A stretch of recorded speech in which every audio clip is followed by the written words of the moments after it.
મનોવિજ્ઞાનના સંશોધનો કઈ રીતે કરી શકાય અને એમાં જુદી જુદી જે આંકડાશાસ્ત્રની પ્રયુક્તિઓ છે એનો ઉપયોગ કઈ રીતે થઈ શકે છે એની આપણે વાત કરવા જઈએ તો ઉત્કલ્પના એટલે કે હાઇપોથિસિસ એટલે શું એની વિગતે આપણે વાત કરી ગયા અને હવે પછી જે છે એનો જે ટોપિક છે એ ઉત્કલ્પનાના પ્રકારો એટલે કે ટાઈપ્સ ઓફ હાઇપોથિસિસ જેને આપણે કહીએ છીએ. તો આ ઉત્કલ્પનાના જે પ્રકારો છે એને કઈ રીતે આપણે વર્ગીકૃત કરીશું એનો એક વિચાર કરી લઈએ, જેથી કરીને ભવિષ્યમાં તમારે સંશોધનો કરવા હોય તો એ તમને સરળ રીતે તમે કરી શકો અને હાઇપોથિસિસની રચના કરી શકો. એના માટે તો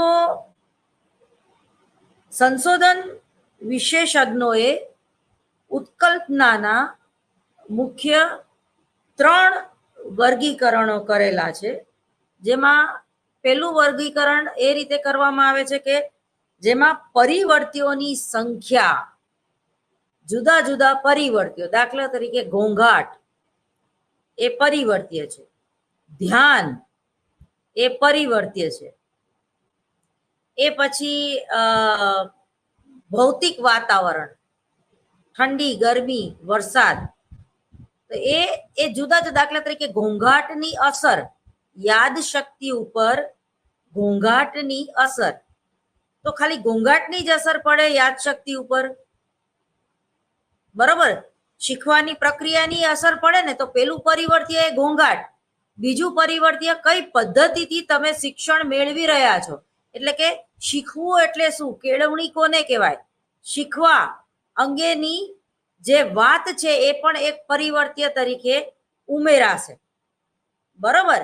અને ખંડિત પદ્ધતિ દ્વારા શિક્ષણ છે એ જલ્દીથી ગ્રહણ કરી શકાય છે કે અખંડિત પદ્ધતિ દ્વારા શિક્ષણ જે છે એ જલ્દીથી તમે ગ્રહણ કરી શકો છો અને યાદ રાખી શકો છો અને એનું પુનરાવર્તન પણ કરી શકો છો. તો આને ટૂંકમાં જુદા જુદા પરિવર્તીઓ કહેવાય. શીખવાની પ્રક્રિયા, ઘોંઘાટ, ભૌતિક વાતાવરણ, તો આ 3 પરિવર્તીઓ થયા, બરોબર, જે શીખવાની પ્રક્રિયા ઉપર અસર કરે છે. યાદશક્તિનો બહુ મોટો ફાળો છે. એ જ રીતે પરીક્ષા પદ્ધતિ, તો કઈ પદ્ધતિથી પરીક્ષા લેવામાં આવે છે એ પણ બહુ મોટું પરિવર્ત્ય છે. તો ઉત્કલ્પનાની રચના જ્યારે કરવાની હોય ત્યારે પરિવર્તીઓને આધારે પણ આપણે ઉત્કલ્પનાની રચનાઓ કરતા હોઈએ છીએ. તો અહીંયા એક તમને ઉદાહરણ આપીને સમજાવું એટલે વધારે ક્લિયર થઈ જશે. દાખલા તરીકે આપણે પરિવર્તીઓના આધારે એક એવી ઉત્કલ્પના રચીએ, એ આ પ્રમાણે થઈ શકે, જેમ કે ઘોંઘાટની અસર શીખવાની પ્રક્રિયા ઉપર થતી નથી. ખરેખર થાય છે, બરોબર, પણ ઉત્કલ્પનાની તમે નલ, જેને નલ હાઇપોથિસિસ કહેવાય, એની રચના આપણે કેવી થતી નથી. તો નથી નથી નથી નથી નથી આવું પાછળ આવવું જોઈએ. જેમ કે ભૌતિક વાતાવરણની અસર પરીક્ષા પદ્ધતિ ઉપર થતી નથી, અથવા તો પરીક્ષા દેતી વખતે ભૌતિક વાતાવરણની અસર થતી નથી. ખરેખર થાય છે ને, બહુ ગરમી હોય તો. અત્યારે જે રીતે અત્યારે આ રૂમમાં, આ સ્ટુડિયોમાં હું તમારી સામે બેઠી છું તો સખત ગરમી છે આજે, અને એમાં જો પંખો બંધ થઈ જાય તો શું હાલત થાય મારી. તો ભણાવવાની ઉપર અસર થાય ને. વચ્ચે વચ્ચે મને વધારે પાણીની તરસ લાગે, વચ્ચે વચ્ચે મને પરસેવો વળે તો મારે મોઢું સાફ કરવું પડે. તો ઓનલાઈન શિક્ષણમાં પણ ભૌતિક વાતાવરણની અસર ઇફેક્ટ કરે છે. સમજાણું? એ જ રીતે તમે વિદ્યાર્થીઓ મને નાસ્તો કરતા કરતા સાંભળી રહ્યા છો, કે એકાગ્રતાથી સાંભળી રહ્યા છો, કે બીજી ત્રીજી કોઈ ચોથી પ્રવૃત્તિ કરતા કરતા સાંભળી રહ્યા છો, કે નોકરી કરતા કરતા સાંભળી રહ્યા છો, કે અત્યારે જમવાનો ટાઈમ છે તો જેને કહેવાય કે જમવા બેઠા બેઠા મારું લેક્ચર, તો એની અસર પડવાની જ. જે તમે એક ચિત્ત થઈને ઉત્કલ્પનાની રચના કેવી રીતે કરી શકાય, અથવા તો હાઇપોથિસિસ એટલે શું, એના પ્રકારો, એનું વર્ગીકરણ શું કહે છે, આ ટોપિક અત્યારે હું લાઈવ તમને સમજાવી રહી છું અને ખૂબ સારી રીતે સમજાવી રહી છું, બરોબર. પણ છતાંય જો તમને યાદ ન રહે અને પરીક્ષામાં તમે આ પ્રશ્નનો જવાબ વ્યવસ્થિત ન લખી શકો તો ક્યાંક પુનરાવર્તનનો અભાવ છે, ક્યાંક મારા લેક્ચરમાં તમે ધ્યાન નથી આપ્યું અને ક્યાંક તમારું ભૌતિક વાતાવરણ એવું છે કે જ્યાં ઘોંઘાટ સખત થતો હોય. સમજાણું? પણ ઉત્કલ્પનાની રચના આપણે કેવી રીતે કરવાની છે? તો કે થતું નથી, અસર થતી નથી, અસર થતી નથી, અસર થતી નથી. એટલે જ્યારે તમે સ્ટેટિસ્ટિકલ એનાલિસિસ કરો છો, બંને વચ્ચેનો સહસંબંધ જોવો છો, ત્યારે શું થાય છે કે 0.01 લેવલે અથવા તો 0.05 લેવલે ઉત્કલ્પનાનો અસ્વીકાર કરવામાં આવે છે. એટલે શું? ઘોંઘાટની અસર થાય છે. એટલે છે એ પોઝિટિવ આવ્યું ને બધું તારણ, બરોબર. હવે આપણે એની ચર્ચા એકચ્યુઅલી કરી ચૂક્યા છીએ, ફરીવાર મારે રિપીટ નથી કરવું. તો ટૂંકમાં આ રીતે પરિવર્તીઓને આધારે પણ મનોવિજ્ઞાનના સંશોધનોમાં ઉત્કલ્પનાની રચનાઓ કરવામાં આવતી હોય છે. એમાં પહેલું છે કે સિમ્પલ હાઇપોથિસિસ, જેને કહેવાય કે સાધારણ ઉત્કલ્પના. તો સાધારણ ઉત્કલ્પના એવી ઉત્કલ્પનાને કહેવામાં આવે છે જેમાં પરિવર્તીઓની સંખ્યા માત્ર 2 ની જ હોય છે, એટલે 2 થી વધારે હોતી નથી અને માત્ર એ 2 જ પરિવર્તીઓના સંબંધો દ્વારા સંશોધન સમસ્યાનો એક પ્રાસ્તાવિક ઉત્તર આપવામાં આવે છે. દાખલા તરીકે બાળકની બુદ્ધિ તથા સિદ્ધિ વચ્ચે વિધાયક સહસંબંધ છે. શું છે? બાળકની બુદ્ધિ અને સિદ્ધિ વચ્ચે વિધાયક સહસંબંધ છે. હવે બીજું છે જટિલ ઉત્કલ્પના, બરાબર, કોમ્પ્લેક્સ હાઇપોથિસિસ. જટિલ ઉત્કલ્પના એવી ઉત્કલ્પનાને કહેવામાં આવે છે જેમાં પરિવર્તીઓની સંખ્યા 2 થી અધિક હોય છે અને તેમાં એક ખાસ સંબંધ બનાવીને સંશોધન સમસ્યાનો પ્રાસ્તાવિક ઉત્તર તૈયાર કરવામાં આવે છે. દાખલા તરીકે શહેરના ઉચ્ચ સામાજિક આર્થિક સ્તરના લોકોમાં ધૂમ્રપાન કરવાની વૃત્તિ ગામડાના મધ્યમ સામાજિક આર્થિક સ્તરના લોકોની અપેક્ષાએ અધિક હોય છે. અહીં 3 મુખ્ય પરિવર્તીઓ જોવા મળે છે, જેમાં સામાજિક, આર્થિક સ્તર અને વિસ્તાર અને ધૂમ્રપાનની વૃત્તિ. ક્લિયર? હવે બી એટલે બીજું વર્ગીકરણ. પરિવર્તીઓમાં વિશેષ સંબંધના આધારે મેકલુગલે ઈસવીસન 1990માં આ માપદંડને આધારે ઉત્કલ્પનાને મુખ્યત્વે 2 પ્રકારમાં વહેંચી છે. સાર્વત્રિક ઉત્કલ્પનાઓ એટલે કે યુનિવર્સલ હાઇપોથિસિસ અન્ય વ્યક્તિઓ માટે નથી કરી શકાતું. ક્લિયર? એ પછી છે વિશિષ્ટ ઉદ્દેશ્યના આધારે ઉત્કલ્પનાઓની રચના, બરાબર. તો સંશોધન ઉત્કલ્પના અથવા તો કામચલાઉ, જેને આપણે ઉત્કલ્પના કહીએ છીએ. તો સંશોધન ઉત્કલ્પનાથી તાત્પર્ય એવી ઉત્કલ્પના સાથે હોય છે કે જે કોઈ ઘટના કે તથ્યને માટે બનાવવામાં આવેલ વિશિષ્ટ સિદ્ધાંતમાંથી તારવવામાં આવેલ નિર્ણયો કે અનુમાનો પર આધારિત હોય છે. સંશોધન કરતા વિશ્વાસપૂર્વક એ પ્રકારની ઉત્કલ્પનાનું નિર્માણ કરે છે કે તે યથાર્થ છે અને સિદ્ધાંત પર આધારિત હોય છે. સંશોધન કરતાની અપેક્ષા એ હોય છે કે સંશોધનના પરિણામ દ્વારા તેની સંશોધન ઉત્કલ્પનાની સંતુષ્ટિ થઈ જાય. જો કે ઘણી વખત તેની ઉપેક્ષા પૂરી થતી નથી. દાખલા તરીકે શિક્ષણનો એક મુખ્ય સિદ્ધાંત એ છે કે તેના આધારે કોઈ સંશોધન કરતા એવી ઉત્કલ્પના બનાવે કે વ્યક્તિ આંતરસૂઝ દ્વારા પ્રયત્ન અને ભૂલની અપેક્ષાઓ જલ્દીથી શીખે છે. આ એક સંશોધન ઉત્કલ્પનાનું ઉદાહરણ છે. સંશોધન ઉત્કલ્પનાની ક્રિયાત્મક અભિવ્યક્તિ જે વૈકલ્પિક ઉત્કલ્પનાને કહેવામાં આવે છે.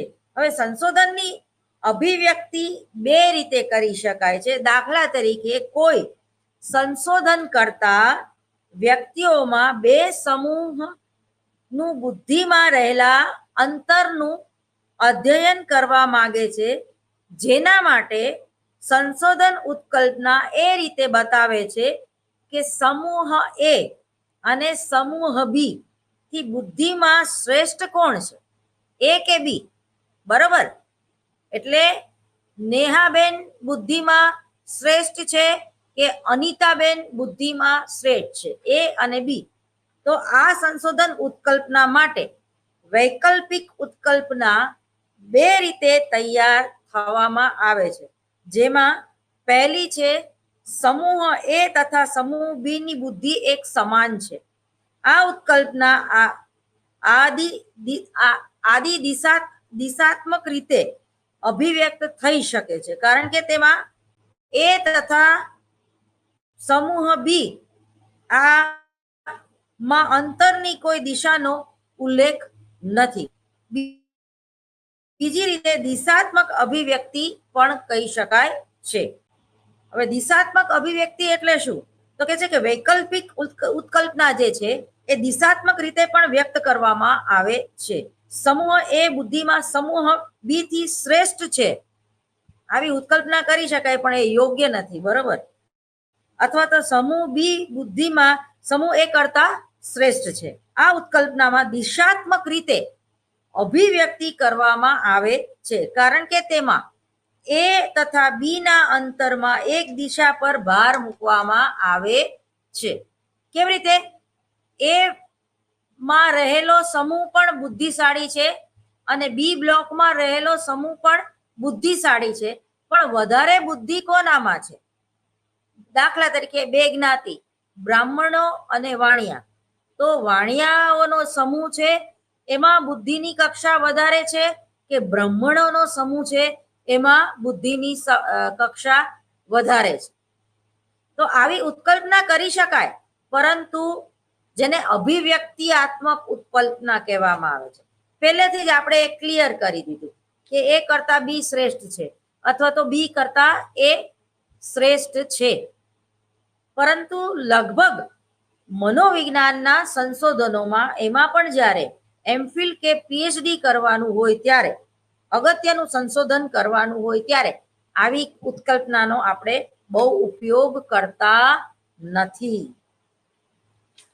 જો હવે આપણે જેનો ઉપયોગ કરીએ છીએ ને એની વાત આપણે કરવાની છે, જેને શું કહેવાય? Null hypothesis. શું કહેવાય? Null hypothesis. બરોબર યાદ રાખજો, ટૂંક નોંધમાં પણ પૂછી શકાય કે ભાઈ નલ હાઇપોથિસિસ એટલે શું અને એ કેવી રીતે કરવામાં આવે છે. તો નલ ઉત્કલ્પના સંશોધન ઉત્કલ્પનાની બિલકુલ વિપરીત છે. મેં કીધું ને નથી નથી નથી આવવું જોઈએ. આ ઉત્કલ્પના ઉલ્લેખનીય પરિવર્તિઓની વચ્ચે અસર નહીંની ઉત્કલ્પના હાઇપોથિસિસ ઓફ નોટ ઇફેક્ટ હોય છે. નલ ઉત્કલ્પના એવી ઉત્કલ્પના છે કે જેના દ્વારા આપણે પરિવર્તિઓની વચ્ચે કોઈ સંબંધ નથી, જેને કહેવાય કે હાઇપોથિસિસ ઓફ નો ઇફેક્ટ. બરોબર? જેને કહેવાય કે પરિવર્તિઓ વચ્ચે કોઈ જ પ્રકારનો સંબંધ નથી. એ અને બી ગ્રુપ વચ્ચે કોઈ સંબંધ નથી. વાણિયા અને બ્રાહ્મણો ની જ્ઞાતિ વચ્ચે કોઈ સામ્યતા નથી અથવા તો અંતર નથી તેવો ઉલ્લેખ કરી શકાય છે. સંશોધન કરતા જ્યારે કોઈ સંશોધન ઉત્કલ્પના બનાવે છે તો તેની સાથે જ તેનાથી વિપરીત નલ ઉત્કલ્પના પણ બનાવી લે છે અને તેની અપેક્ષા એ રહે છે કે સંશોધન પરિણામ દ્વારા નલ ઉત્કલ્પના અસ્વીકૃત થઈ જાય, બરાબર, જેથી તે વિશ્વાસપૂર્વક સંશોધન ઉત્કલ્પનાનો સ્વીકૃત કરી તે દિશામાં એક નિશ્ચિત નિષ્કર્ષ ઉપર પહોંચી શકે છે. દાખલા તરીકે વ્યક્તિ આંતરસૂઝ દ્વારા પ્રયત્ન તથા ભૂલની અપેક્ષાએ જલ્દી નથી શીખતી. આ એક નલ ઉત્કલ્પનાનું ઉદાહરણ છે. નલ ઉત્કલ્પનાને એક કાલ્પનિક મોડેલ, બરાબર, માનવામાં આવે છે, કારણ કે તેનું અસ્તિત્વ વાસ્તવિક રીતે હોતું નથી. આંકડાશાસ્ત્રીય ઉત્કલ્પના. તો આંકડાશાસ્ત્રીય ઉત્કલ્પના એવી ઉત્કલ્પનાને કહેવામાં આવે છે કે જેમાં આંકડાશાસ્ત્રીય સમષ્ટિ વિશે વિશેષ સંબંધોનું કથન હોય છે તથા જેને સંશોધન કરતા પ્રાપ્ત આંકડાને આધારે સ્વીકૃત કે અસ્વીકૃત કરવાનું પસંદ કરે છે.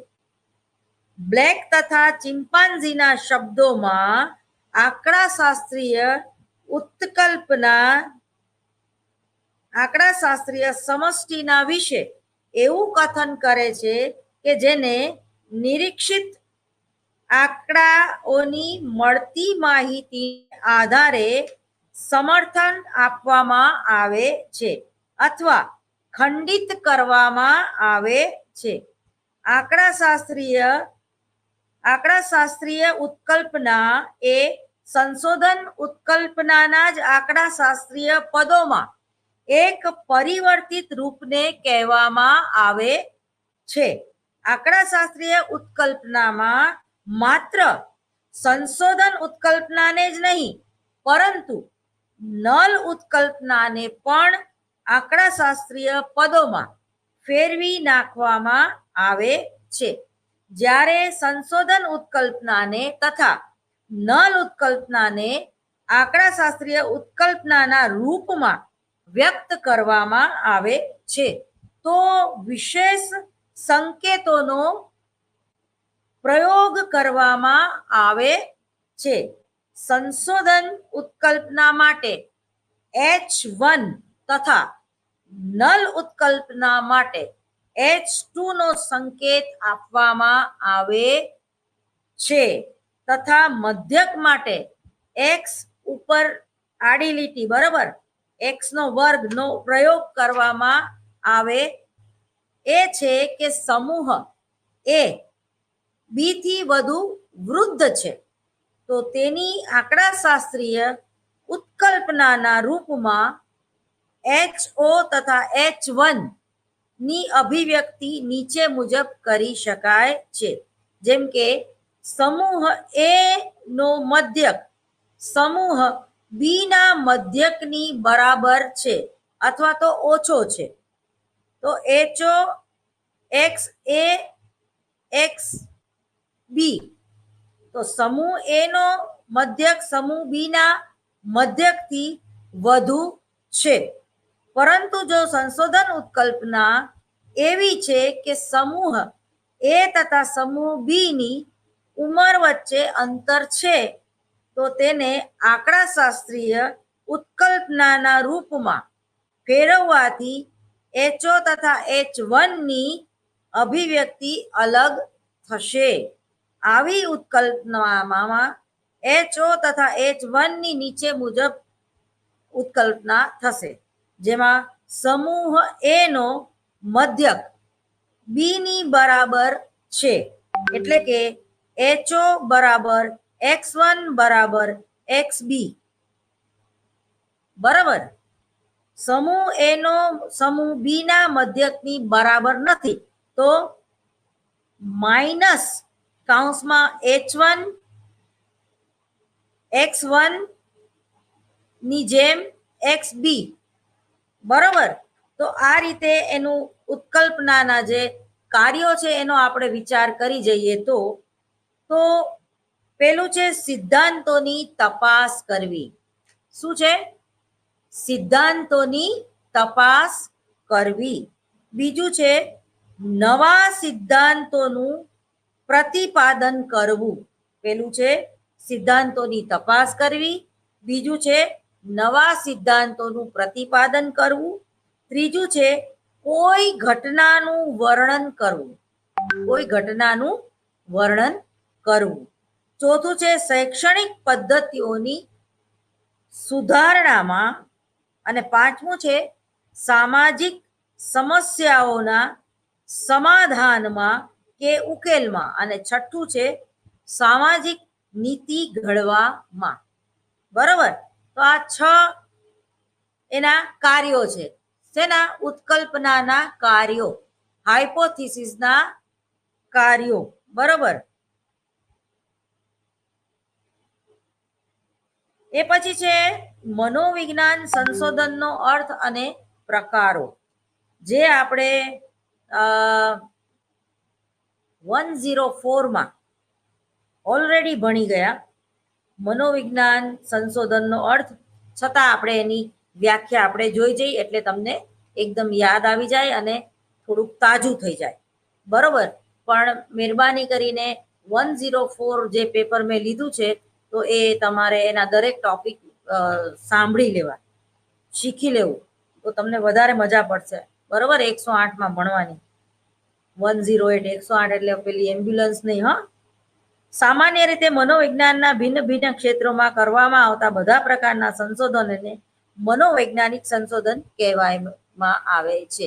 હવે અહીંયા ડી એમેડો, બરાબર, ડી એમેડોએ 1970ના અનુસાર મનોવૈજ્ઞાનિક સંશોધનની અંતર્ગત મનોવિજ્ઞાનના ક્ષેત્રની સમસ્યાઓ વિશે કરવામાં આવેલ દરેક પ્રકારના સંશોધનોનો સમાવેશ કરી શકાય છે. આ રીતે મનોવિજ્ઞાનની વિભિન્ન શાખાઓમાં કરવામાં આવતા સંશોધનો ભલે તે પ્રાયોગિક હોય કે અપ્રાયોગિક હોય, તે મનોવૈજ્ઞાનિક સંશોધનો કહેવાય. ક્લિયર? ડી એમેડો ના કહેવા પ્રમાણે તેમાં પેલું છે, એને કીધું કે સૈદ્ધાંતિક સંશોધનો કેવા હોય છે, એનું એને વર્ણન કર્યું, અને બીજું છે આનુભવિક સંશોધનો કેવા હોય છે. આ બંને પ્રકારના સંશોધનોનું વર્ણન ડી એમેડોએ કરેલું છે. તો જેને કહેવાય કે સૈદ્ધાંતિક સંશોધનો, બરાબર, ઓથેન્ટિક જેને આપણે કહીએ છીએ, સ્ટેટિસ્ટિકલ રિસર્ચમાં જેનો ઉપયોગ થાય છે, આ પ્રકારના સંશોધનોનો સંબંધ મનોવિજ્ઞાનના અલગ અલગ ક્ષેત્રમાં સિદ્ધાંતોનું નિર્માણ કરવામાં અને સિદ્ધાંતોનું વર્ણન કરવામાં હોય છે.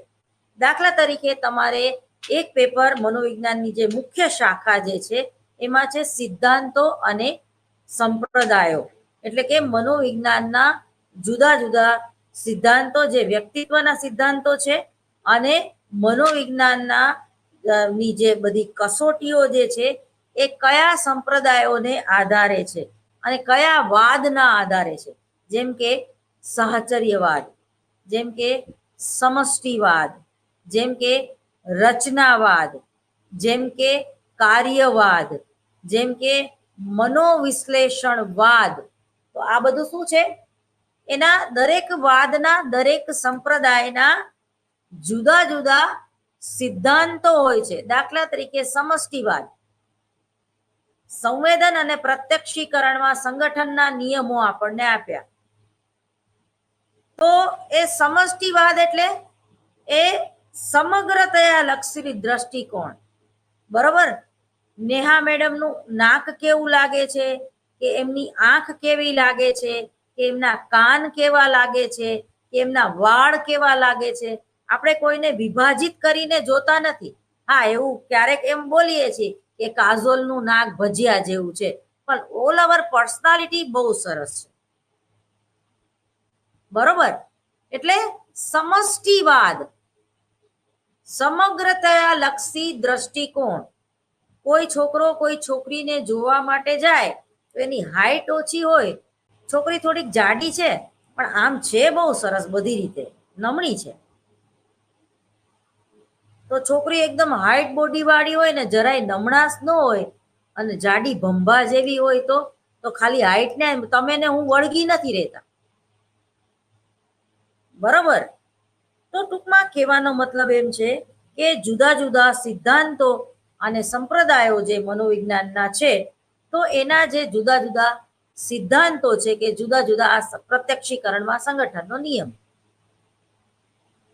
એ જ રીતે રચનાવાદ શું કહેવામાં આવે છે, શું કહે છે?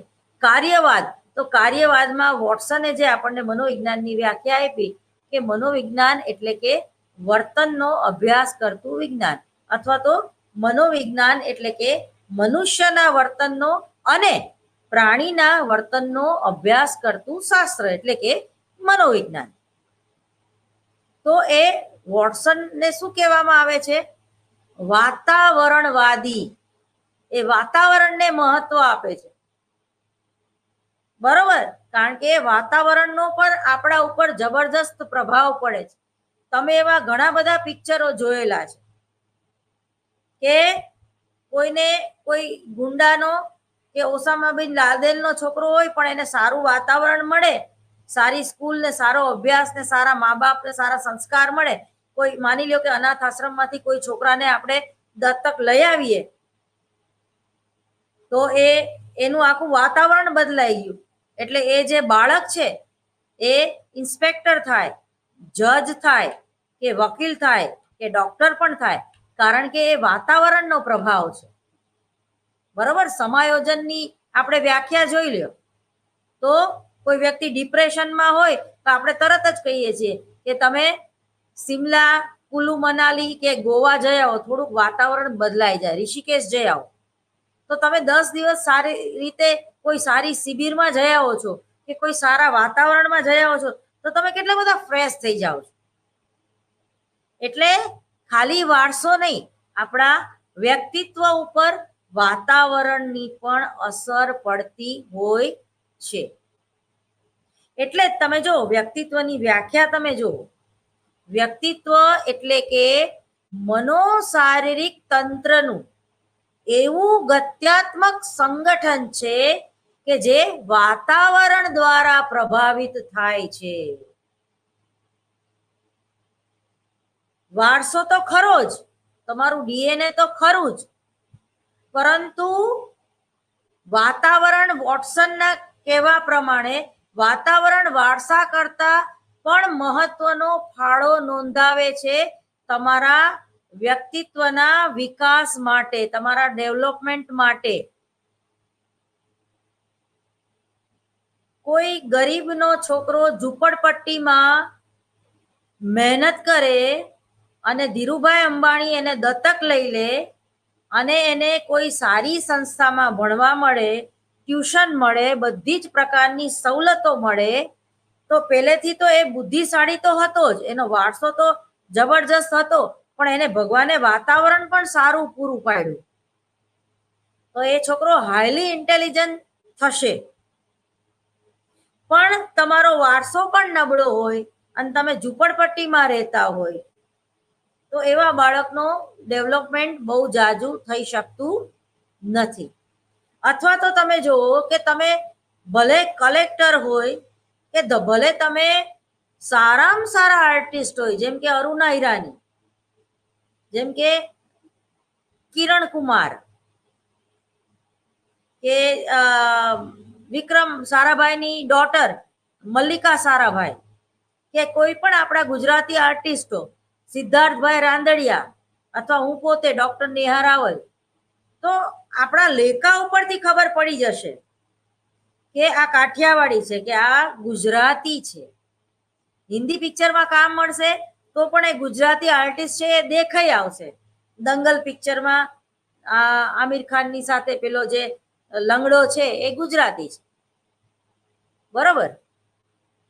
કહેવાનો મતલબ એમ છે કે આદ્ય સંસ્કારો, સંસ્કૃતિ અને તમારી આજુબાજુ રહેલું વાતાવરણ એ તમારા ઘડતરમાં મહત્વનો ફાળો નોંધે છે. તમે ગમે એટલા મોડર્ન થવા જાઓ, બહારથી તમે વેસ્ટર્ન કલ્ચરનું અનુકરણ કરીને ટૂંકા કપડાં પહેરો કે પેન્ટ શર્ટ પહેરો, પરંતુ એ કપડાં જે છે એ તમારી બોડી લેંગ્વેજ સાથે સૂટ નથી થતા, એટલે તમે વલ્ગર દેખાઓ એમાં. પણ જો તમે ચણિયા ચોળી પહેરો, સાડી પહેરો, તો તમે ઇનોસન્ટ દેખાવ છો અથવા તો સારા લાગો છો, એ તમને શોભે છે. કારણ કે એ તમારા વાતાવરણ, તમારા આદ્ય સંસ્કાર અને તમારી સંસ્કૃતિ અને તમારા કલ્ચર સાથે બંધ બેસે છે. એ જ રીતે કોઈ યુરોપિયન હોય અને એ ગુજરાતી સાડી પહેરીને આવે, 100% સારી તો લાગે, પણ એની બોડી લેંગ્વેજ સાથે ગુજરાતી સાડી મેચ નહીં થાય. એના જે પ્રિનાઉન્સિએશન છે, બરાબર, આપણે ઇંગ્લિશ બોલીએ છીએ તો ગુજરાતી ટાઈપનું ઇંગ્લિશ બોલીએ છીએ. સાઉથ ઇન્ડિયન એ ઇંગ્લિશ બોલે છે, પણ એના લેકા જુદા છે ઇંગ્લિશ બોલવામાં. એ જ રીતે કોઈ તમિલમાં રહેતો માણસ ઇંગ્લિશ બોલે તો એનું લઢણ, એના જે લેકા છે એ અલગ હોય છે. એ જ રીતે કોઈ ગુજરાતી છોકરી સાઉથ ઇન્ડિયન સાડી પહેરે કે મરાઠી સાડી પહેરે તો એને જલ્દીથી ફાવશે નહીં.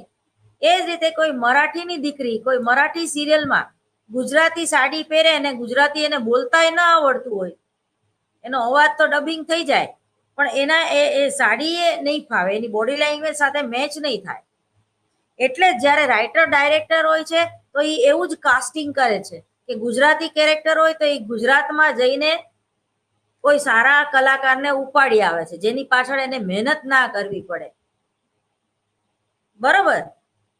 સિદ્ધાર્થભાઈ રાંદડિયાના જે પિક્ચરો છે ગુજરાતી, તો એમાં જે કેરેક્ટર છે તો એને કાઠિયાવાડી પ્રોફેસર જોતા હોય તો એ મારા જેવાને જ લે. એને શુદ્ધ ગુજરાતી ચીપી ચીપીને બોલે એવા લોકો જોતા હોય તો એ દીપ્તિ જોશી જેવા કલાકારોને જ લે. બરોબર. તો ટૂંકમાં એ જ રીતે સરલા જોશી તમે જો, બરોબર, તો એ જે છે એ છે ગુજરાતી, પ્યોર ગુજરાતી છે, પણ એનો ઉછેર બોમ્બેમાં થયો. મરાઠી સિરિયલોમાં એને વધારે કામ કર્યું, મરાઠી પિક્ચરોમાં વધારે કામ કર્યું. તો અમુક ગુજરાતી શબ્દો બોલતા એને આવડતા નથી, ફાવતા નથી, કારણ કે વાતાવરણ એને કેવું મળ્યું? મરાઠી. એ જ રીતે સિંહનું બચ્ચું તાજું જન્મેલું તમે લઈ આવો અને એને બકરાના ટોળામાં મોટું થવા દો, એ બકરા જેવું થઈ જશે. એને બકરાનો શિકાર કરાય એ ખબર જ નહીં હોય, એ બકરીની જેમ જ રહેશે. વાતાવરણ, ઉછેર. એ જ રીતે સર્કસમાં રહેલો સિંહ કેવો હોય છે? આજ્ઞાંકિત. એ કેટલો ડરતો હોય છે એના માલિકથી. અને જંગલમાં મુક્ત રહેલો સિંહ, એને આપણે હળી કરવા જઈએ તો શું થાય? આપણે એનો કોળિયો બની જવું પડે. એટલે વાતાવરણ બહુ મહત્વની વસ્તુ છે. એ જ રીતે ટ્રેનિંગ, તમારી આદત, તમારી દિનચર્યા, બરોબર, તમારા કુટુંબનું વાતાવરણ કેવું છે? તમારા દાદી દાદા ઘરમાં હોય અને રોજ તમારા મમ્મી એને પગે લાગતા હોય તો તમને પગે લાગવાનું શીખવાડવું નહીં પડે. તમે તરત જ કહેશો મારી મમ્મીએ મારી દાદીને પગે લાગે છે તો હું કોલેજ જાઉં તો મારે તો લાગવાનું જ હોય ને, એમાં પૂછવાનું શું?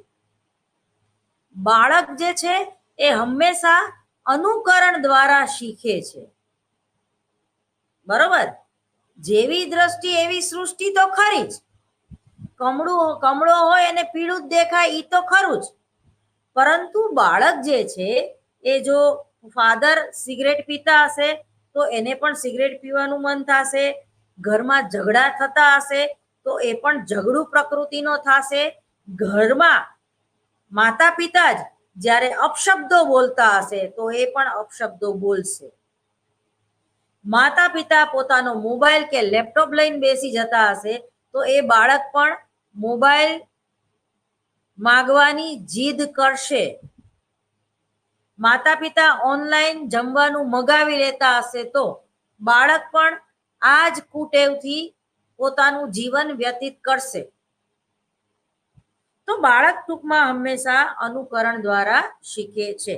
આપણે હવે મૂળ વાતમાં પાછા ફરીએ, જેમાં આપણે કીધું કે સૈદ્ધાંતિક સંશોધનો, જેમાં પુસ્તકાલય સંશોધનો એટલે કે લાઇબ્રેરીમાં થતા રિસર્ચ, લાઇબ્રેરી રિસર્ચ જે કેવા પ્રકારના સંશોધનો છે તો કે છે કે વર્ણનાત્મક સંશોધનો છે.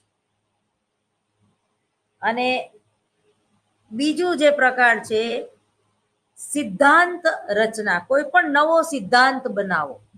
દાખલા તરીકે ફ્રોઈડે બનાવ્યો મનોવિશ્લેષણવાદ તરીકે આપણે એને ઓળખીએ છીએ. અને એણે આપણને વ્યક્તિત્વને સમજવાની અથવા તો વ્યક્તિત્વ વિકૃતિઓને સમજવા માટે અને વ્યક્તિત્વ વિકૃતિઓના ઉપચાર કરવા માટે જુદી જુદી ટેકનિક આપી, જેમાં મુક્ત સાહચર્ય પદ્ધતિ, સ્વપ્ન પૃથ્થકરણ પદ્ધતિ, મનોનાટ્ય પદ્ધતિ અને હિપ્નોટિઝમ દ્વારા પણ ઉપચાર કરી શકાય છે. તો એને શું કહેવાય? સિદ્ધાંતોની રચના. સિદ્ધાંત આપ્યો, ઈડ, ઈગો અને સુપર ઈગો કઈ રીતે આપણા વ્યક્તિત્વના ઘડતરમાં કામ કરે છે, અથવા તો કઈ રીતે આપણને વિચલિત કરી શકે આપણો અહમ, કે આપણું અજ્ઞાત મન, કે આપણો સુપર ઈગો. બરાબર. તો ફ્રોઈડનું જે સંશોધન હતું એ કયા પ્રકારનું સંશોધન છે તો કે એને આપણને સિદ્ધાંતોની હારમાળા સજી આપી. આપણે આજે પણ કોઈને કોઈનું કાઉન્સેલિંગ કરવું હોય ત્યારે સલાહના મનોવિજ્ઞાનમાં આપણે કંઈક ટોપિક સમજાવવો હોય ત્યારે આપણે ફ્રોઈડને યાદ કર્યા વગર છૂટકો જ નથી, મેસ્લોને યાદ કર્યા વગર છૂટકો જ નથી. દાખલા તરીકે મેસ્લોની પ્રેરણા, એણે જે જુદી જુદી પ્રેરણાઓ આપી તો એમાં એને સામાજિક બુદ્ધિ, નૈતિક બુદ્ધિ અને સાંસ્કૃતિક બુદ્ધિની વાત કરી છે. એ કોઈ પણ વ્યક્તિની સૌથી પહેલી નીડ શું હોય છે તો કે છે કે પહેલી એની જરૂરિયાત હોય છે રોટી, કપડા ઓર મકાન.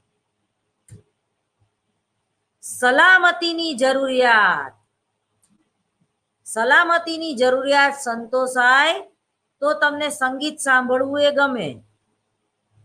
પણ જ્યાં મૂળભૂત મકાન જ ભાડે મળતું ન હોય, મકાન જ બનાવી ન શક્યા હોય 50 વર્ષ સુધી, તો ત્યાં સુધી આત્મ સાક્ષાત્કાર કરવાની ભાવના બહુ ઓછા લોકોને થાય. કારણ કે તમારી એ રોટી, કપડા ઓર મકાન એ તમારી મૂળભૂત જરૂરિયાત છે. એ જરૂરિયાત સંતોષ્યા ગયા પછી જ તમને પ્રતિષ્ઠાની જરૂરિયાત જન્મે, એટલે કે સામાજિક સેવા કરવાની, અથવા તો સમાજમાં મારી પ્રતિષ્ઠા હોવી જોઈએ અને એના માટે મારે સામાજિક કાર્યકર બનવું જોઈએ. એ છે સામાજિક જરૂરિયાત. એ પછી છે પ્રેમ કરવાની ને પ્રેમ પામવાની જરૂરિયાત, મનોવૈજ્ઞાનિક જરૂરિયાત. પ્રેમની જરૂરિયાત, કોઈ વ્યક્તિ સહાનુભૂતિ, પ્રેમ, લાગણી, વાત્સલ્ય વગર રહી શકતો નથી. તો આ બધું શું છે? સિદ્ધાંતો છે, મેસ્લોના સિદ્ધાંતો, મેસ્લોની જરૂરિયાત, ટૂંકમાં પ્રેરણાના સિદ્ધાંતો છે આ બધા. અને છેલ્લે એને એમ કીધું કે આત્મ સાક્ષાત્કારની જરૂરિયાત. જો આ ત્રણમાંથી એક પણ જરૂરિયાત ફૂલફિલ ન થાય તો આધ્યાત્મિક બુદ્ધિ આપણી ખીલતી નથી. જો કે દરેક કેસમાં એવું નથી હોતું, બરોબર? દરેક કેસમાં એવું નથી હોતું. સાધુ સંતો તો ભૌતિક સુખોનો ત્યાગ કરી દે છે, એ જ રીતે દીક્ષા લે છે, કે એ જ રીતે બને એટલું કરકસરના નિયમ કરીને એ 2 જોડી કપડાથી ચાલતું હોય તો 3જા જોડી સીવડાવતા નથી, બરોબર? અને આત્મ સાક્ષાત્કાર પણ લગભગ સામાન્ય વ્યક્તિની આપણે વાત કરવા જઈએ તો કે જ્યારે એટલે જ એ લોકોને જ્યારે દીક્ષા લેવડાવવામાં આવે છે ત્યારે તો એ લોકોને પેલા શણગારવામાં આવે છે. દીકરી હોય તો એને એ લગ્ન વખતે જે આભૂષણ પહેરવાના હોય એવી જ એને તૈયાર કરવામાં આવે છે કે ભાઈ હવે આ બધું તે ભોગવી લીધું, હવે તારે આમાંથી મન હટાવી દેવાનું છે. જો ઘણીવાર તમારા ઘરમાં વડીલો હોય ને એ કબાટની ચાવી પોતાની કમરે ખોસીને જ ફરે, પોતાનાથી કઈ જવાબદારી લેવાતી ન હોય, શરીરે જવાબ આપી દીધો હોય, યાદ રહેતું ન હોય, છતાંય એને બેંકના લોકરની ચાવી તો એને જ રાખવી હોય, ઘરના લોકરની ચાવી તો એને જ રાખવી હોય, ઘરમાં આજે કઈ રસોઈ બનાવી એને પોતાએ જ નક્કી કરવું. એટલે જલ્દીથી ડિસ્કનેક્ટ નથી થતા વડીલો. ઘણીવાર મોહ માયામાં જકડાઈ રહે છે. તો ઘણાની આ 3 જરૂરિયાત ફૂલફિલ થાય તો એને આત્મ સાક્ષાત્કારની જરૂરિયાત જન્મતી જ નથી. એને એમાં ને એમાં રાયચા પાયચા રહેવું છે. દીકરા રમાડી લીધા તો હવે એ દીકરાના લગ્ન જોવાની ઈચ્છા છે. એટલે એ જે ક્ષણિક પ્રાથમિક જરૂરિયાતોમાંથી બહાર જ નથી આવતા. બરોબર. તો કહેવાનો મતલબ એમ છે કે સિદ્ધાંતોની રચના, તો જુદા જુદા સિદ્ધાંતોની રચના કરવા માટે પણ આપણે સંશોધનો કરવા પડે છે, લાઇબ્રેરી વર્ક પણ કરવું પડે છે અને પ્રયોગો પણ કરવા પડે છે. પુસ્તકાલય સંશોધન કે જેને પુરાલેખ સંશોધન કહેવામાં આવે છે, મનોવૈજ્ઞાનિક તથા શિક્ષણમાં એક સામાન્ય સંશોધન છે પુસ્તકાલય સંશોધન. એવા સંશોધનને કહેવામાં આવે છે જેમાં સંશોધન કરતા સ્વયં માહિતી એકત્ર નથી કરતો, પરંતુ આનુભવિક નિયમોની અનુકૂળ સંશોધન સમસ્યા સાથે સંબંધિત માહિતીનો સમન્વય કરે છે અથવા અનેક પ્રકારની અસદસ્ય માહિતીને ભેગી કરીને તેમાં રહેલો અર્થ પારખે છે તથા એક સામાન્યકરણ કરે છે. દાખલા તરીકે શિક્ષણના ક્ષેત્રમાં જુદા જુદા પ્રકારની માહિતી અને તથ્યોનું ગહન અધ્યયન કરી કોઈ સંશોધન કરતા એક સામાન્યકરણ પર પહોંચે છે. શીખવાની પ્રક્રિયા શીખવામાં આવેલ વિષયની અર્થયુક્તતા પર આધાર રાખે છે. સિદ્ધાંત રચનામાં સંશોધનનો મુખ્ય ઉદ્દેશ્ય મનોવિજ્ઞાનના ક્ષેત્રોની વિશિષ્ટ સમસ્યાઓના સ્વરૂપને સ્પષ્ટ કરવાના ખ્યાલથી સિદ્ધાંતોની રચના કરવાનો હોય છે. પ્રારંભમાં મનોવિજ્ઞાનના ક્ષેત્રમાં જે સિદ્ધાંતોની રચના કરવામાં આવી હતી તે ઘણી બધી રીતે અનૌપચારિક હતી તથા તેના પરિવર્ત્યોને પણ સ્પષ્ટ રીતે વ્યાખ્યાયિત કરવામાં આવ્યા ન હતા. દાખલા તરીકે વિલ્હેમ વુન્ટનો લાગણીનો ત્રિપરિમાણાત્મક સિદ્ધાંત, ફરીવાર વિલ્હેમ વુન્ટનો લાગણીનો ત્રિપરિમાણાત્મક સિદ્ધાંત યાદ કરી જાઓ, તથા અમુક મનોવિશ્લેષણાત્મક સિદ્ધાંતો જે મેં તમને યાદ કરાવ્યા. આ પ્રકારના અનૌપચારિક સિદ્ધાંતોના ઉદાહરણ છે.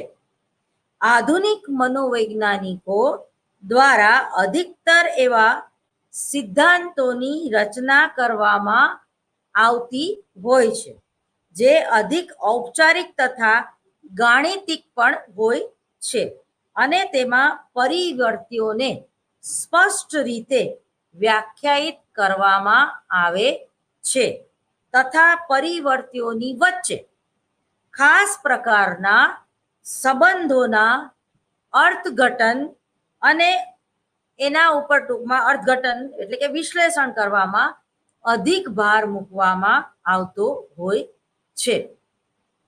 હવે એના પછીનું જે સંશોધનનો બીજો પ્રકાર છે એ છે આનુભવિક સંશોધનો. આનુભવિક સંશોધનો વિશે હું આંકડાશાસ્ત્રમાં મનોવિજ્ઞાન 104માં ડિટેલ્સમાં વાત કરી ચૂકી છું, છતાં આપણે જોઈ જઈએ. આનુભવિક સંશોધનોની વ્યાખ્યા આપતા પહેલા આનુભવિક શબ્દનો અર્થ સમજી લેવો જરૂરી છે. મનોવિજ્ઞાનમાં આનુભવિક શબ્દનો પ્રયોગ વિશિષ્ટ અર્થોમાં કરવામાં આવે છે. સંશોધનોમાં આ શબ્દનો અર્થ એ પદ્ધતિઓ સાથે જોડાયેલો હોય છે જે પ્રાયોગિક છે. કેવી પદ્ધતિઓ છે? પ્રાયોગિક પદ્ધતિ છે. તથ્યપૂર્ણ મૂલ્યાંકન પર આધારિત હોય છે. તેના ઉપર તથ્યપૂર્ણ મૂલ્યાંકન પર આધારિત હોય છે. આથી કહી શકાય કે આનુભવિક સંશોધનોથી તાત્પર્ય એવા સંશોધનો સાથે હોય છે જેનું સ્વરૂપ પ્રાયોગિક હોય છે તથા જેની પદ્ધતિઓ સમસ્યાઓનું અર્થપૂર્ણ કે વૈજ્ઞાનિક મૂલ્યાંકન છે.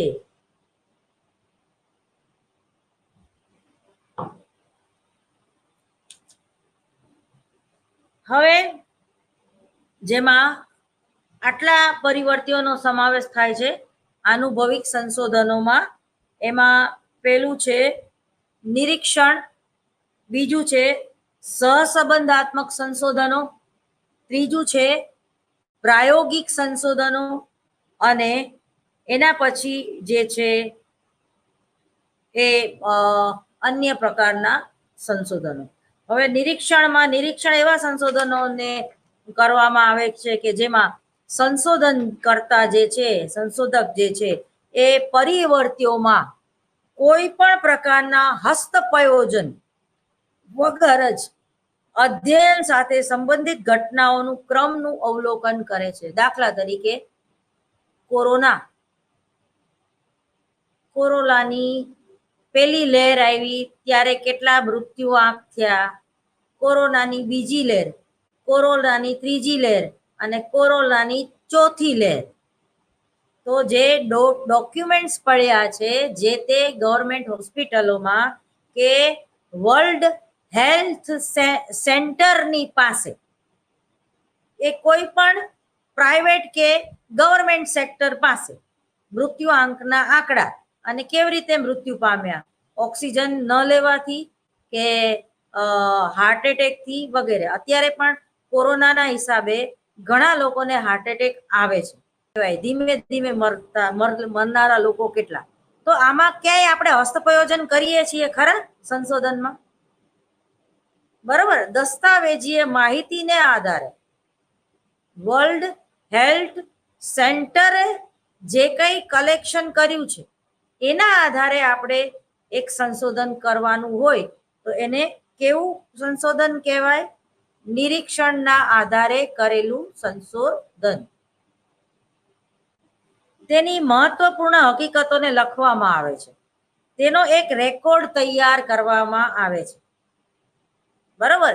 કોઈ પણ ન્યૂઝ જ્યારે તમે જો વંચાતા હોય ત્યારે તો આવી તથ્ય આધારિત માહિતીમાં જે આંકડા લખેલા હોય છે કે જે કંઈ સંશોધન થયેલું હોય છે એ સંશોધનના આધારે એ લોકો ડિબેટ કરતા હોય છે, એ સંશોધનના આધારે ન્યૂઝ વંચાતા હોય છે. ગમે તે વર્તમાન પત્રોમાં છાપી દેવામાં આવતું નથી, પણ એની પાછળ એક તથ્યો હોય છે, એક ડોક્યુમેન્ટ્સ હોય છે, એક રેકોર્ડ તૈયાર કરેલો હોય છે.